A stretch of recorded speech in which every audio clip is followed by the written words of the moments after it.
waxaa jiro saaxiibo badan oo aan iska bedelin cadayga ay ku cadaystaan muddo badan.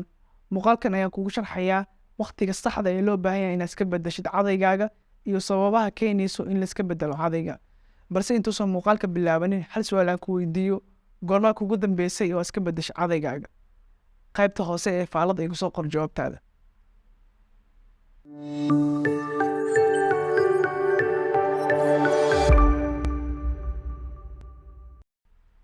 Assalaamu calaykum waraxmatullaahi wabarakaatuh. Soo dhawaada dhammaan saaxiibayaal. Si aad muuqaalka hordhac iska soo aragtaybo, muuqaalkan waxaa jeclaystay inaan kugu soo gudbiyo macluumaad ku saabsan waqtiga ugu wanaagsan ee loo baahan yahay inaad iska bedeshid cadaygaaga. Saaki markaan hurdada kasoo kacay ee asnahay cadeyso, waxaa dareemay in waqtigii cadayga iska bedeli lahay la gaaray. Sababtoo ah waxaa ku arkay astaamo badan. Markaa waxaa jeclaystay inaan muuqaal idinkaga soo duubo oo idiin soo gudbiyo astaamaha aan ku arkay cadaygayga, maadaama ay muddo badan ay kasoo wareegatay iyo sababta iskaga bedeli lahay.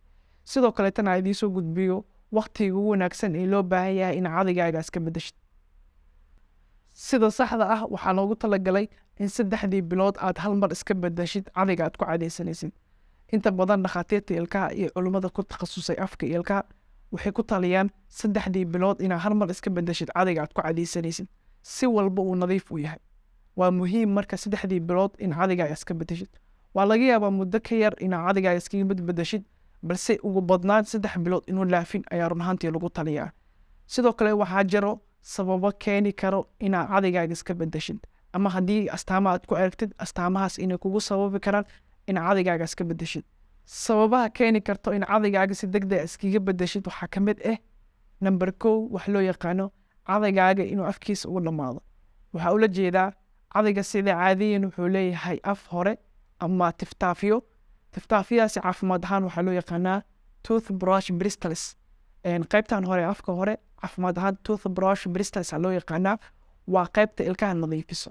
Marka qaybtaas haddii dhamaato ama isbedel waa aad ku aragtid, waxaa muhiim ah in cadayga iska bedeshid. Tusaale ahaan, cadayga kuwa markuu cusub yahay sidaan ayuu u egyahay, markii muddo la isticmaalo kadib sidaan ayuu u ekaanayaa.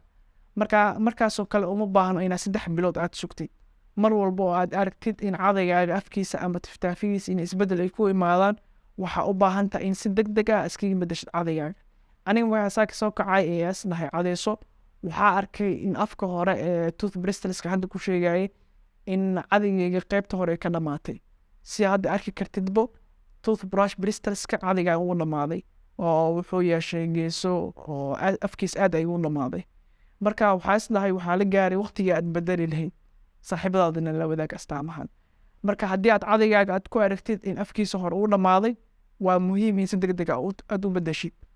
Sidoo kale sababaha kale ee keeni karto in cadaygaaga iska bedeshid waxaa ka mid ah number 2 wax loo yaqaano bacteria iyo germs. Waxaa ula jeedaa cadaygaaga markaad muddo ku cadaysatid waxaa ku badanaya bacteria iyo germska. Bacteria iyo germs badan ayaa gudaha u gali doona cadayga. Si walba marka uu cadayga uu nadiif u yahay, waxaa dhici karto inay bacteria badan gudaha isku qaayso. Marka cadaygaaga haddii aad 3 bilood aad isticmaashay oo weli nadiif uu yahay, waxaa kugula tali lahaa inaad isla markaas bedeshid. Sababtoo ah bacteria iyo germs badan oo aad arkaynin ayaa gudaha cadayga galayo, kadibna waxay kugu sababi karaan xanuuno badan. Sidoo kale waxaa muhiim ah in mar walba oo aad xanuunsatid aad iska bedeshid cadaygaaga. Sababtoo ah sida hadda soo sheegnaybo, bacteria iyo germs badan ayaa cadayga gudihiisa isku dhex qariyo oo ishayna arki karin.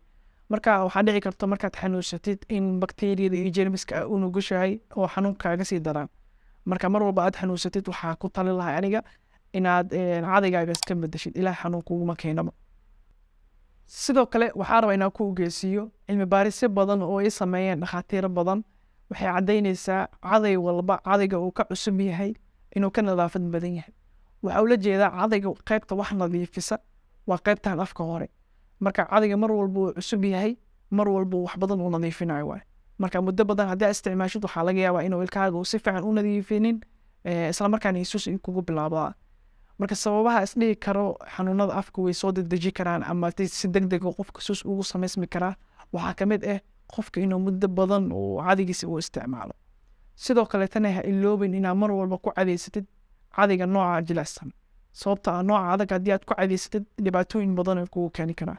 sida ciridkaaga inuu durqo, ciridkaaga inuu dhaawac gaaro, inaa xanuun dareemtid markaa cadaysanaysid ama dhiig aad dareentid markaa cadaysanaysid, intaas oo isku arki kartaaba. aada ugu faraxsanahay inaad soo gaartay gabagabada muuqaalkan. aniga cadaygayga waqtigiis waa la gaaray oo sidaas ayaa iskaga bedel hadda, adigana hadda iska bedel cadaygaaga. asalaamu calaykum waraxmatullaahi wabarakaatu.